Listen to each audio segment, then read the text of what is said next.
Why do you think, the female leadership is being pushed so much these days? I think that we are out of order, and I don't think that it's a lot of reasons. I'm gonna give you the main ones. One of the main ones is that I think that white men lost the country. I think that white men completely lost the country. I think that these white men today, largely, not all, but a lot of them, are a disgrace to their ancestors. Um, as much as we don't like our history as far as slavery and all of those type of things and how they came over and they took this. They didn't ask for permission. They took this fucking country. They came over here like bullies and said, and they was a weaker physically. They were weaker physically than Indians. They were weaker physically than Africans, and they beat the fuck out of both of them and made them both submit. They made one of them go and take their place in a corner in that part of the country that's not as fruitful. And they took the other one. And they said, "Now you built this motherfucker up." I mean, if we just want to really take it into consideration, right? They were some mean, tough motherfuckers. They said, "We're going to turn this country into what we want it to be. Because we don't even like what's going on over there. So we're going to make our own way over here. And we taking this bitch." You admire that type of leadership? Absolutely. 100%. Wow. The whole world since the beginning of time was built off of um, clashing. And which values is going to champion. Listen, losers don't get a chance to write history. Losers don't get a chance to write. As much as I may not agree with why they did it or how they did it, the reality is that it happened. Regardless of if I liked it or not, it happened. The truth is that it was some established principles that was set, and not their ancestors, the generations that came after them, they lost it. They completely got decimated from within by their own women. That's crazy to me. You can go over and take a whole country, but women then kick you the fuck out of it and tell you that you toxic, while also benefiting from the shit that you bled for. That's insane to me. So, for me, all the way back from biblically, every single story that I've read, biblically, it was war. The children of Israel would go in and they would wipe out everybody. Everybody. And God would tell them, don't take their stuff, don't take their gold, don't take their women, don't take none of that shit. Wipe them all out. Destroy them all. And so, historically, there has always been war. There will always be war. I would prefer peace, and I would prefer to put American values, since this is a system that I was born into, above all. But the reality is that if we look at the difference between men and women, and we look at the clashes of them, how did it get this way was the original question. And it was that we became feminine. We became like women. That was it. Men used to go off to war. Men used to go off to work. Men used to fucking do men shit. And then we became like y'all, and everybody told us we needed therapists and to follow our feelings. Regardless, we build shit. We tear shit up. We build shit, and we clash. That's what we do.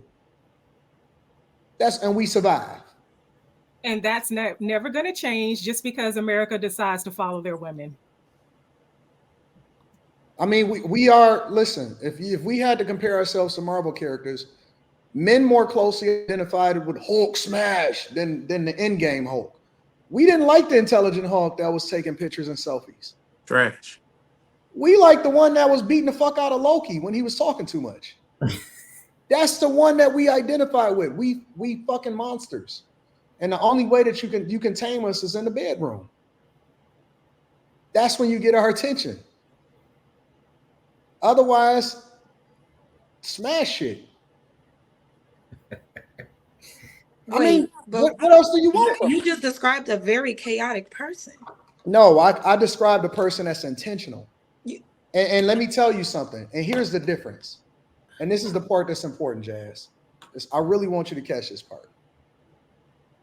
We are in this country, okay? And everybody else is looking at us as food. And in order to fight a monster, you need a monster. You need an intelligent monster. They don't give a fuck about what we think. Russia, China, Iran, North Korea, Brazil, name it. They not looking for diplomacy unless it's in their benefit. So you got to negotiate and you got to actually help them to understand how it's going to benefit them. Otherwise, they don't give a fuck. And so it's not about how we feel. It's about what's in the best interest of the people. You need somebody that's going to make the uncomfortable decision. The reason why I identify with Thanos so much is because Thanos wasn't there to make everybody else feel good. He was there in order to save the world because he had already seen what happened to his own planet. It was no more of him because everybody wanted to make everybody feel good. It's difficult decisions that had to be made that other people couldn't make. That's why he identified, I hate to go into the movies. That's why he identified so much with Tony Stark. Because Tony Stark understood that with leadership come uncomfortable conversations and decisions that everybody is not going to agree with, but I got to make the decision that's in the best interest of most of the people.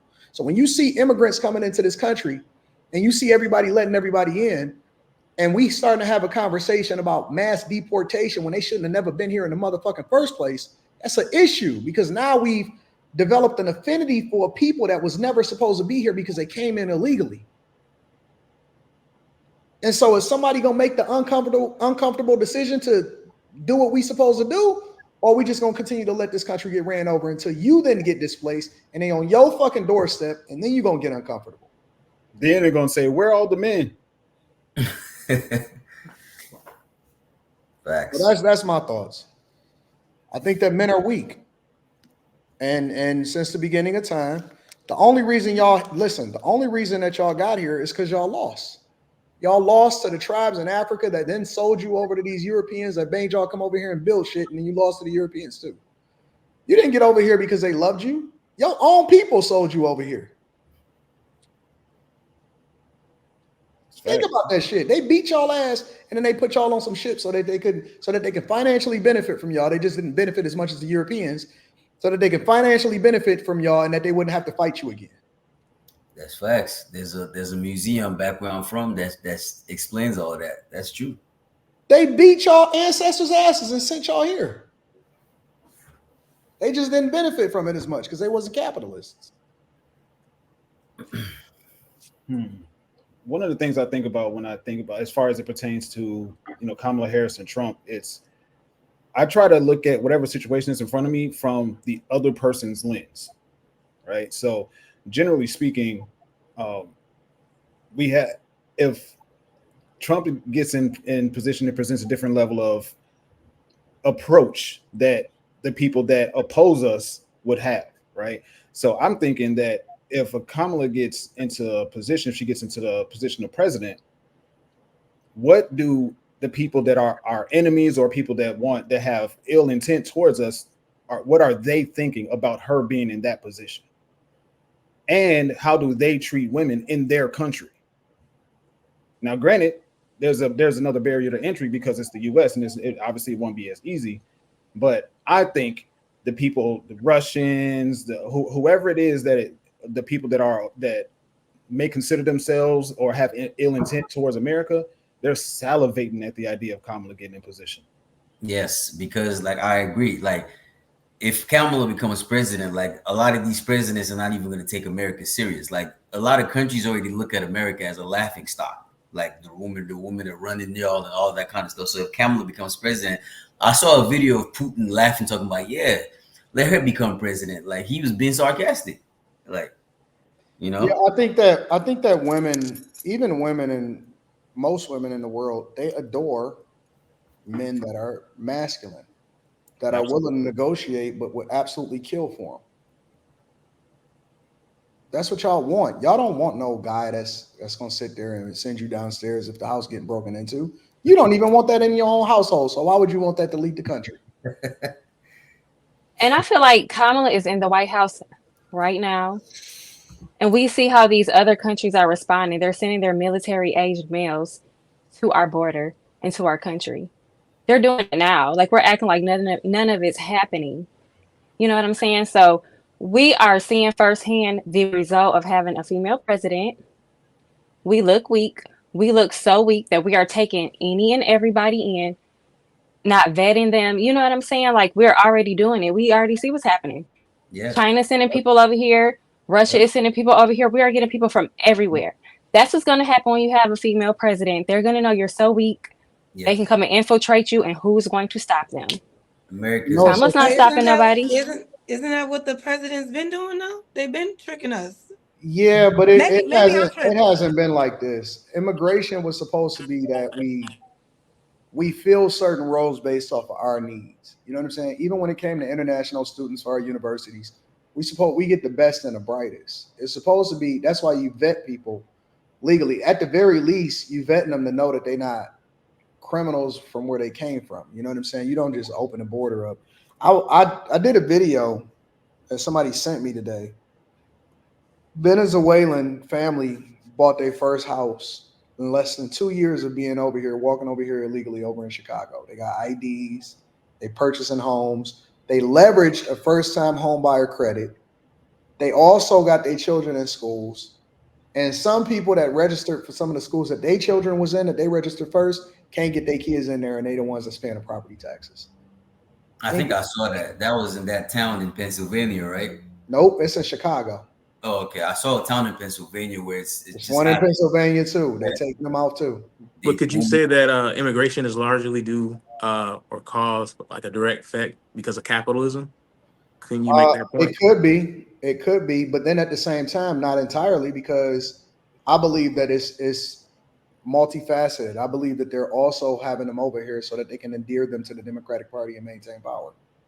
I feel that. I just think it's largely almost like how in the 70s or 60s, how different businesses and corporations outsource the work, and it put a lot of But black men in the problem with horrible that is position. that doesn't work. You have layoffs.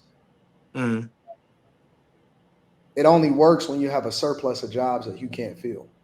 hmm When you have infrastructure that can't support the very people that's coming over here, when over in Springfield, a third of the population in less than 2 years is 20,000 people that just so happen to appear and we don't even know how they fucking got here. That's a problem.